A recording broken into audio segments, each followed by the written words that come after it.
Rajasthan agree YouTube channel देखने वाले सभी दर्शकों को और सभी मित्रों को सुशील शर्मा मंडी गोलवाड़े की तरफ से आप सभी का आभार। आज बात करते हैं इसबगोल की, सरसों की, चना की, धनिया की और ग्वार की। सबसे पहले बात करते हैं इसबगोल की।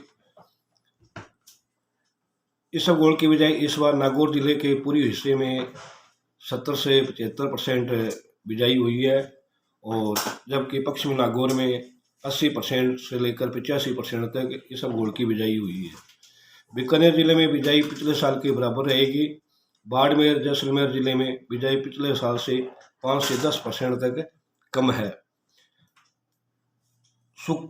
सीकर, चूरू और जो पूरी राजस्थान है, जयपुर पट्टी है, वहाँ पर भी बिजाई पिछले साल के बराबर ही रहेगी। मध्य प्रदेश में 90% के आसपास बिजाई है पिछले साल के मुकाबले। तो जहाँ पर हम बात करते हैं इसबगोल की, तो इसबगोल की बिजाई कुल मिलाकर सभी जगहों पर पिछले साल से 10 से 15% तक कमी रहेगी। आगे पूर्वानुमान है कि बात करें तो पश्चिमी राजस्थान के में मार्च से लेकर और अप्रैल के मध्य तक अगर बरसातें होती है तो फसलों को नुकसान हो सकता है। फिलहाल अगर इस संदर्भ में इस साल की बात करें, फसलों की बात करें, तो फसल बहुत शानदार है। उम्मीद है भी पिछले साल की थोड़ी बहुत बिजाई जो उत्पादन है वो कम हो सकता है या बराबर आ सकता है। लेकिन सबसे महत्वपूर्ण बात यह है कि जो इसबगोल की जो बिजाई है और जो स्टॉक है, स्टॉक की बात करें तो स्टॉक पिछले साल से बहुत ही कम है और नए व्यापारियों के पास में है, नए किसानों के पास में है। भाव भी बहुत अच्छे हैं और इस साल मेरे को लग रहा है कि इसबगोल की अगर आप स्टॉक करना चाहते हैं तो इस साल स्टॉक करना चाहिए। आपको इस साल नए भाव देखने को जरूर मिलेंगे इसबगोल के। अब बात करते हैं दोस्तों चने की। चने की बिजाई राजस्थान में कमज़ोर है, परंतु जो बरसातें हुई है चने की फसल को बहुत फायदा हुआ है।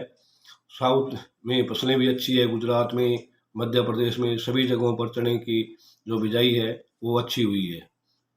पिछले साल गुजरात के अंदर जो चना आया उसके कारण बाजार के अंदर हमें दबाव देखने को मिला। सरकार MSP पर कितना माल लेती है यह देखने वाली बात होगी, क्योंकि स्टॉक है नेफेड के पास में बहुत कम है, जबकि व्यापारियों के पास में स्टॉक ज़्यादा है चने का। तो हो सकता है कि सरकार कितना माल लेती है, खरीद करती है, ये अभी भी संशय बना हुआ है। लेकिन एक बात तय है कि 4200 से लेकर अगर 4400 तक चना बिक जाए तो वहाँ पर चना लेना चाहिए। हमारी यही राय है कि वहाँ पर चने का स्टॉक किया जा सकता है। हाल फिलहाल तेजी का मन नहीं है, जो कि मैं पहले भी आमदनी में, ग्वार की आमदनी में लिखता आ रहा हूँ कि चने के अंदर मेरे को तेजी नहीं लगती है। तो चने की जो स्टॉक है उन लोगों को उस टाइम बेचना चाहिए था, उस टाइम भाव भी अच्छे थे। अब बात करते हैं दोस्तों सरसों की। तो सरसों की बिजाई गत साल से बहुत ज़्यादा है और सबसे बड़ी बात है भी नेफेड के पास में, सरकार के पास में सरसों का स्टॉक नहीं है। पंजाब के अंदर जो कभी बिजाई नहीं होती थी सरसों की, इस साल पंजाब में हमें सरसों की फसल देखने को मिल रही है। राजस्थान के जोधपुर, बाड़मेर, जैसलमेर में कभी बिजाई नामात्र की होती थी, इस साल वहाँ पर भी फसलें जोरदार है। बागड़ी इलाकों में नहरी जो संसद है वहाँ पर भी अब की बार सरसों की बिजाई शानदार हुई है। तो एक तरह से ये समझे कि जो ये पिछले कुछ दिन पहले मावठ की जो बरसातें हुई थी उसके अंदर सरसों की फसल को बहुत फायदा हुआ था।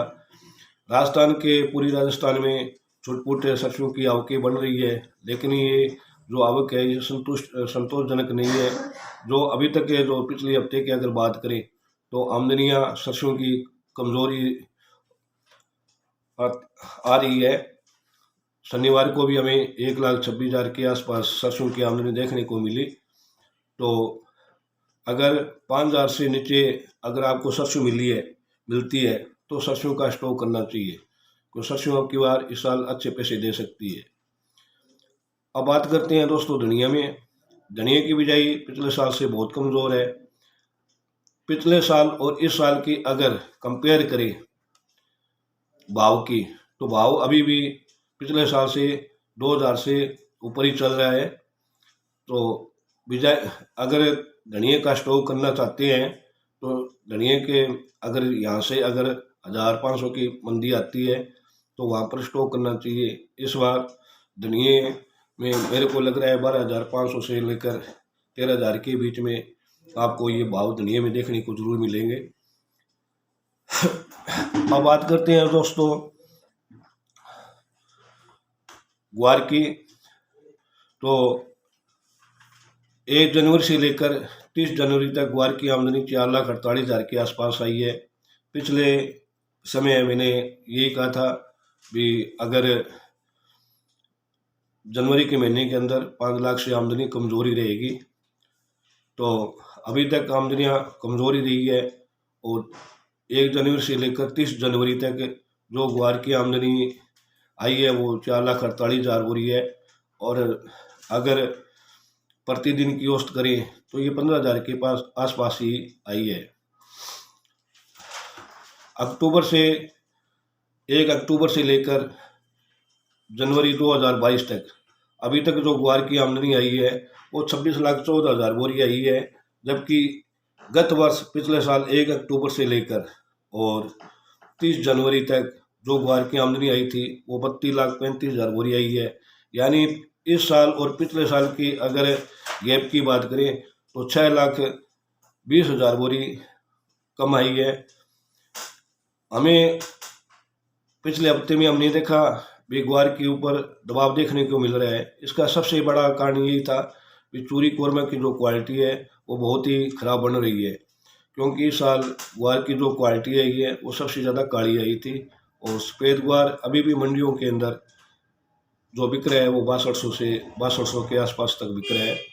और मैं आपको पिछले टाइम भी और ग्वार की आमदनी में 5800 के समय भी यही लिखता आया हूँ और कहता भी आया हूँ भी यहाँ पर आप स्टॉक कर सकते हैं ग्वार का। और अभी 5800 का जो वायदा था वो 6400 के आसपास आ चुका है।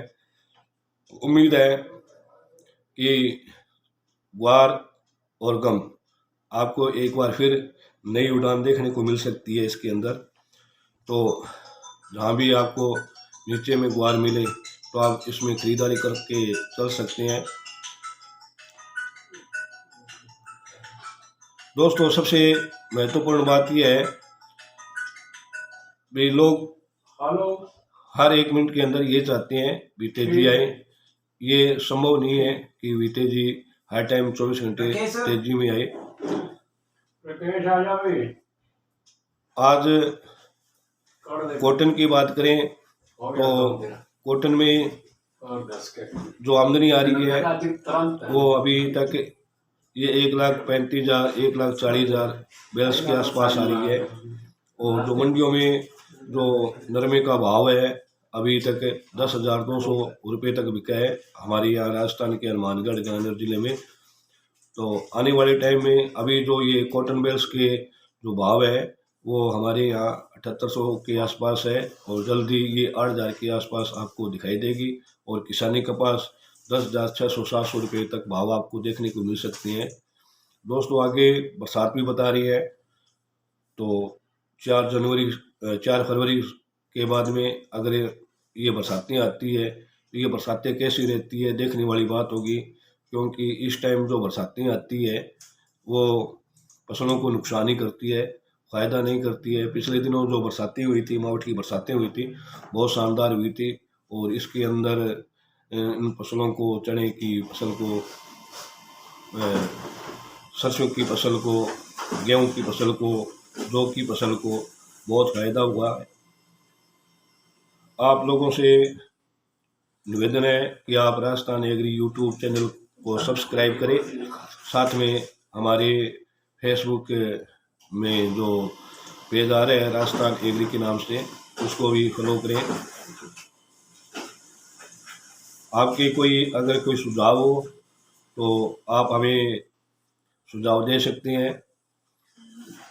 आज टाइम थोड़ा कम है, कल या परसों तक आपको सोयाबीन बाजरे के ऊपर कोई रिपोर्ट देंगे। आप सभी से निवेदन है कि आप राजस्थान एग्री यूट्यूब चैनल को सब्सक्राइब करें और आपके जो कोई भी सवाल है वो आप यूट्यूब चैनल पर आप मेरे को लिख कर भेज सकते हैं, मैं सभी का जवाब देता भी हूँ।